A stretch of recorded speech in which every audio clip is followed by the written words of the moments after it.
Alright, this is the second deck preview from Team Rocket. We're going with Oppression Gadgets this time, and we'll see how this goes. Alright, so starting off, obviously for gadgets, you have the namesake of the deck. You have 2 green gadgets, 2 yellow, and 2 red. Play 6, because 9 is just too many. I don't really get the whole 5th gadget thing. I mean, if you're trying to draw one in every opening hand, 5th gadget will give you 6 on many occasions. So just stick with the 6 gadgets. It runs a little better. So there's those.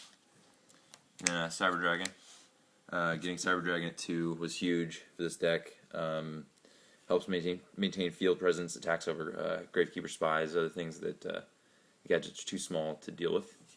It helps. And it's a free special summon. Free special summon. 2 Doom Caliber Knights. It's a 19 beater. Stops, Glad Beasts, different Rescue Cat, different effects you don't want going off. So it adds to the oppress part of the deck. Kaiko. Misleadingly good. Takes care of things like Vayu in your opponent's graveyard. That is a train. We live by railroad tracks, can you tell? So the Kaikus are good. Stops Necrogardenas. So there's that.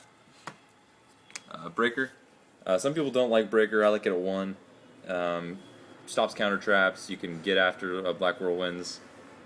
Worst case, he 1-for-1s if they bottomless it. So that's fine for this deck. Spirit Reaper. Stalls if you need it. Also, pokes for advantage, especially with all the smashing grounds and fissures this deck runs. You get free shots often. So, Spirit Reaper. Gale, it's the only tuner I run. Basically takes care of Stardust, halves it, attacks over it. Also gets you access to your extra deck. Gores and Trigodia. Basically stop you from getting OTK'd. Trigodia works really great with the extra gadgets you have in your hand. Pitch them for the brain control effect. You're always going to have cards in your hand, so he gets the attack boost too. Sort of my tech card that's been working out well. Mole. Handles spies. Other things that you don't want around. Stardust. Just goes away. So, works out. Really well when paired with Cyber Dragon too. And then here's what makes the deck really work. Smashing Grounds, we got him back to 3. It's just an amazing card to kind of speak for itself. 1-for-1. More 1-for-1s. Fissure, play it at 2. And then the monster removal is rounded out by 1 Lightning Vortex. Just for swarms, things you need. Actually don't see it very often, but works in a pinch. You have 3 Staples. These cards speak for themselves. Alright, and then I have 2 Book of Moons. Helps for gadgets to attack over monsters with weaker defenses. Also stops special summoning.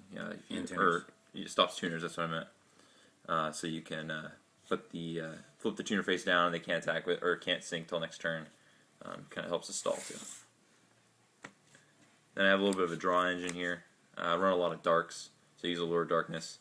As long as you have a gadget in your hand, you can basically remove the other dark monster you have. Just to try and draw more Smashing Grounds or some of the traps this deck runs. And Avarice, with 6 gadgets, you can recycle some gadgets, put Gale back in your deck. Just card advantage. Alright, moving on to the traps. We have Staples, Mirror Force, Dust Shoot, Torrential, and Solemn Judgment. Some people were kind of down on Dust Shoot. One of our teammates tried to side it for a while. I don't get that. You just open it. If it's in your opening hand, you see your opponent's hand, take a card away. It's a 1-for-1. It's pretty awesome. So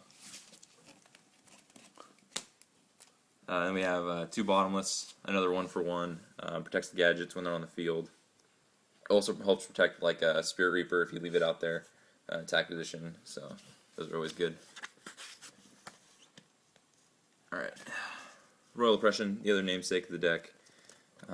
It just eats Gladiator Beasts and Cat Synchro, so that's good. And then last card run is 3D Prisons. It's a 1-for-1.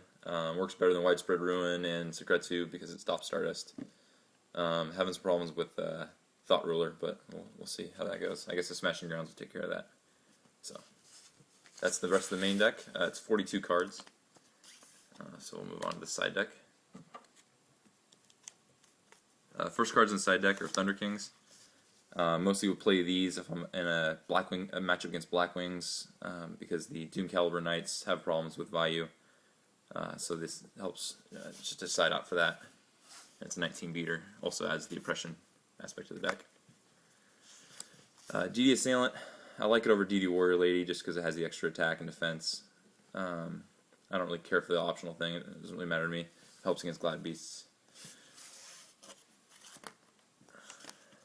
Cross out for the spies that are running around, or hamsters, Rykos. Just wrecks those decks. All right, so there's that. We had lots of noise intrusions today. This deck profile is not meant to be made. Soul Release. It's kind of a hangover from last format. I just still have it in there. Helps against the Absolute Zero, Light Swarm matchups. Just anything you don't want in the graveyard, maybe some values or something like that. Starlight Road. I never use it. I just feel like it was obligatory to at least have it in there. I'm running into Demise or something stupid at locals, so it'll be good to have. Rugs, mirror matches. Kind of expecting Monarchs to do pretty well in this format, at least locals. So especially with Frog back at 2. Yeah, mirror match too. It eats gadgets. Dust Tornado. Kind of in there against like Stall. Basically, it's a 1-for-1. Yeah. Tuner Scheme. This is actually a really good card. A lot of people overlook it. It's really good against Blackwings because they synchro a lot and they use Value's effect, and this actually works to take the monsters. I need one of those. Yeah.